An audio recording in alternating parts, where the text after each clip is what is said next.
সিকিমে গেছিল ঝুঁকিপূর্ণ কাজ করতে, কারণ বাংলায় তো কাজ নেই। এখন আমরা এসেছি, ধীরে ধীরে কাজ দেব এবং ফিরবে সবাই। তা সেই মানবিক কারণে এসেছি এবং আমার সঙ্গে প্রথম দিন থেকেই সিকিমের মুখ্যমন্ত্রীর যোগাযোগ ছিল।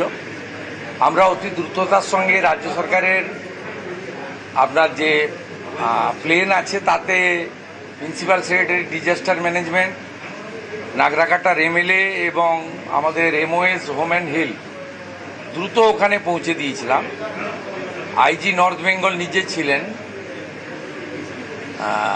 ওখান থেকে সমস্ত দেহ বের করানো, তাদের পোস্টমর্টম করা এবং সরকারি ব্যবস্থায় তাদের বাড়িতে পৌঁছে দেওয়া, শেষকৃত্য সম্পন্ন করা পর্যন্ত করা হয়েছে। মোট তারা 21 লক্ষ টাকা করে পেলেন। আমরা রাজ্য সরকারের পক্ষ থেকে আমার সিএম রিলিফ ফান্ড থেকে 5 লাখ টাকা দিয়েছি।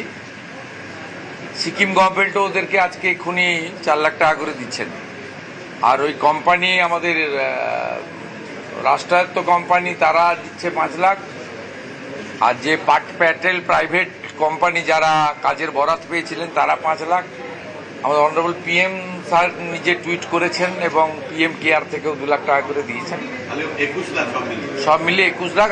আমরা পশ্চিমবঙ্গের নাগরিকদের মধ্যে 7 জনকে হোমগার্ডে চাকরি দিলাম, আর 4 জনের হোমগার্ডে ক্রাইটেরিয়া ফিট করছিল না, সেই জন্য তাদেরকে সিভিক ভলেন্টিয়ার্সে কাজ দেওয়া হলো। এগুলো আমাদের দায়িত্বের মধ্যে পড়ে, এগুলো আমরা করলাম। সমস্ত প্রান্তিক মানুষ মেটেলি ব্লকের আছে, নাগরাকাটার আছে, ফালাকাটার আছে।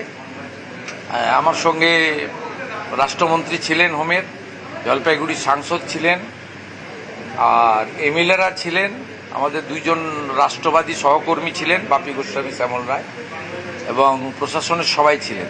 ডিজাস্টার ম্যানেজমেন্টের principal secretary, IG north Bengal, এই জেলার ডিএমএসপি সবাই ছিলেন। আমরা পরিবারগুলোর প্রতি সহানুভূতি, সমব্যথিতা ও দায়িত্ব কর্তব্য পালন করলাম। আমরা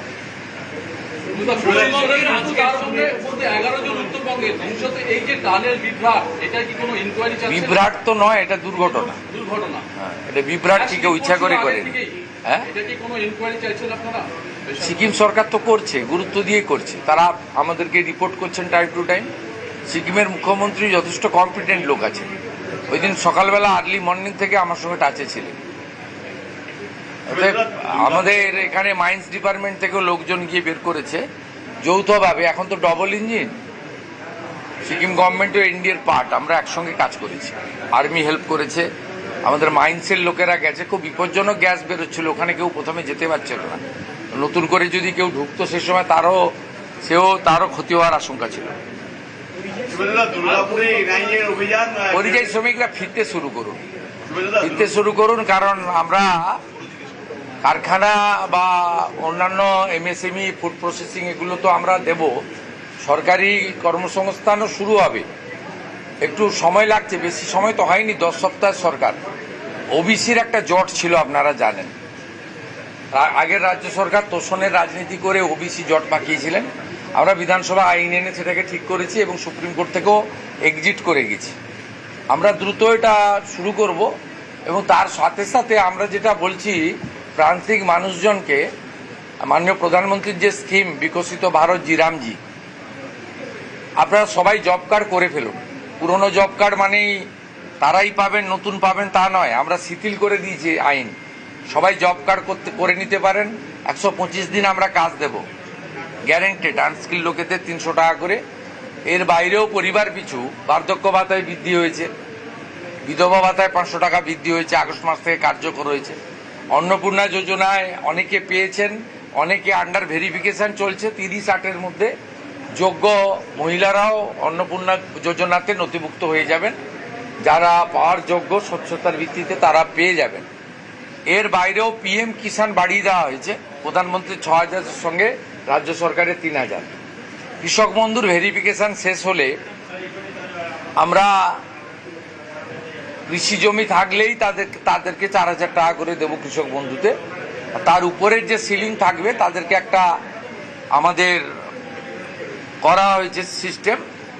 এবং রেশন তো ফ্রি দিচ্ছেন প্রধানমন্ত্রী রাজ্য সরকারের মাধ্যমে।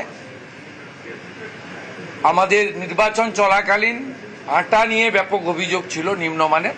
আমরা আটা বন্ধ করে দিয়েছি, এখন ভালো গম পাচ্ছেন আপনারা। এর সঙ্গে 5 লাখ টাকার ইলেকট্রিক, 5 লাখ টাকা স্বাস্থ্য ফ্রি আয়ুষ্মান ভারত। 16ই আগস্ট আয়ুষ্মান দিবস ঘোষণা করা হয়েছে, যেটা আগের সরকার খেলা হবে দিবস করেছিল। কারণ 1946-এর ওই দিন দ্য গ্রেট ক্যালকাটা কিলিং হয়েছিল সুরাবর্দির নেতৃত্বে, 10,000 হিন্দু খুন হয়েছিল। আমরা ওই দিন আয়ুষ্মান দিবস করছি এবং সেই দিন আয়ুষ্মান ভারতের কার্ড বিতরণও শুরু হবে। যারা আয়ুষ্মান ভারতের কার্ডে আসছে না, এমনিতে 70 ঊর্ধ্ব সবাই পেয়ে যাচ্ছেন, সেখানে কোনো নিয়ম নেই। সিনিয়র সিটিজেন সবাই পাচ্ছেন। এই রাজ্যে 40 লক্ষ সিনিয়র সিটিজেনকে আমরা কার্ড দিচ্ছি। যারা আয়ুষ্মান ভারতে আসছেন না তার জন্য রাজ্য সরকার নিজস্ব স্কিম ডিক্লেয়ার করেছে, মুখ্যমন্ত্রী স্বাস্থ্য বীমা যোজনা। আয়ুষ্মান ভারতের মতোই গোটা ভারতবর্ষ জুড়ে 5 লক্ষ টাকা পর্যন্ত আয়ুষ্মান ভারত যে যে হসপিটালে বা প্রাইভেট হসপিটালে, গভর্নমেন্ট হসপিটালে পান, সেখানে সেখানে মুখ্যমন্ত্রী স্বাস্থ্য বীমাতেও 5 লাখ টাকা পর্যন্ত চিকিৎসা। এমনি আয়ুষ্মানের পোর্টাল তো চলছে, স্বাস্থ্যসাথীর কার্ড থেকে রোল আউট হয়ে যাবে। যতক্ষণ না এটা কমপ্লিট হচ্ছে ততক্ষণ স্বাস্থ্যসাথীর কার্ড, স্বাস্থ্যসাথী ভ্যালিড থাকবে, মানে একটাতে গেলে আর একটা বন্ধ হবে। কোনো মানুষের, সাধারণ মানুষের অসুবিধা হবে না। তাই আমি বলবো এটা উন্নয়নের অমৃতকাল। এই অমৃতকালে পরিযায়ী শ্রমিকরা ফিরতে শুরু করুন ধীরে ধীরে। এর সঙ্গে উত্তরবঙ্গে অনেকগুলো ইন্ডাস্ট্রির পরিকল্পনা আমরা নিয়েছি।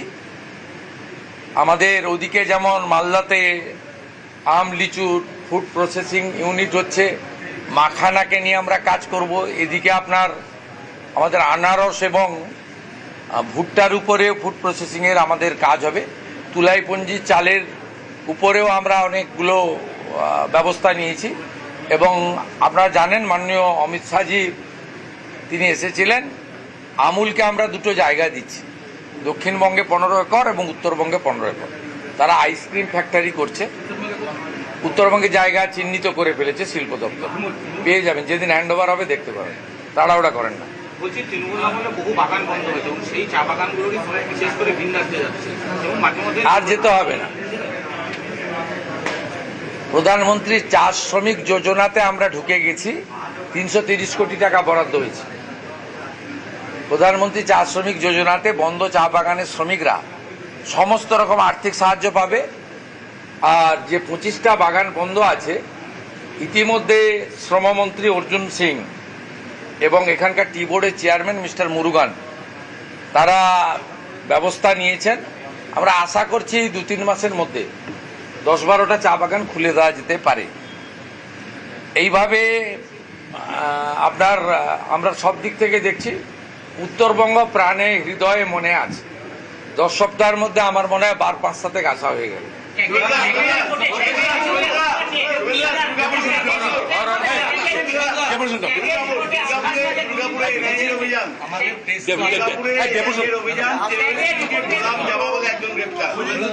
আমাদের জলপাইগুড়ি প্রেস ক্লাবের একটা ভবন তৈরি করেছে সরকার, কিন্তু ভবনটা আমরা এখনো নিইনি।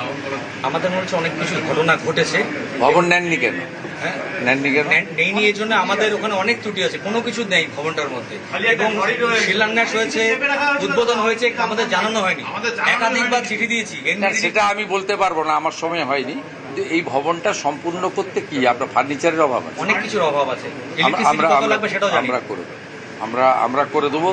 আমি আমাদের ডিআইসিও আছেন,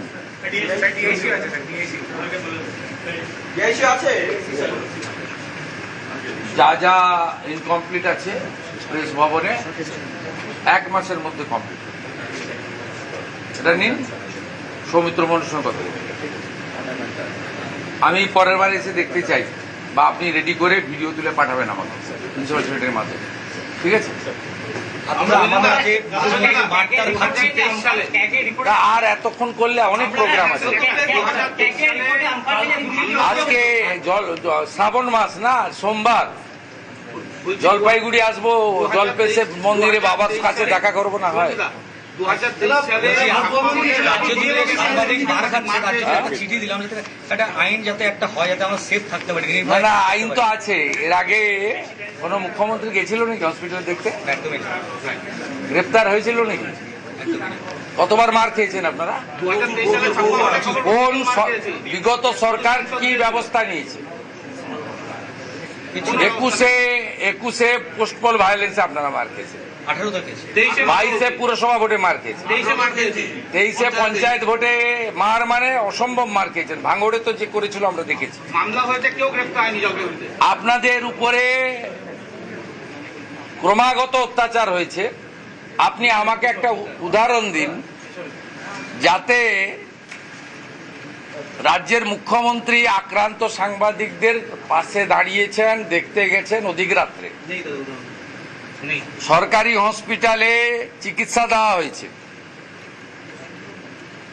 এফআইআর আপনারা অনেকবারই করেছেন, জিডি করে রেখে দেওয়া হয়েছে, স্পেসিফিক এফআইআর করে 16 জনকে গ্রেপ্তার করা হয়েছে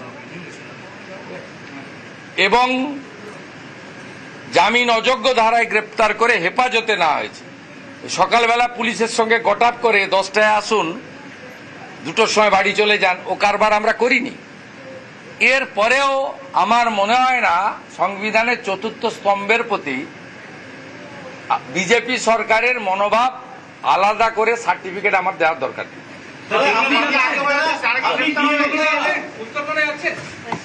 উত্তরকন্যা যাবো, উত্তরবঙ্গে যে কাজগুলো হচ্ছে ওখানে ভার্চুয়ালি আমি হিট পেয়ে যাবেন, ওখানে দেখবেন।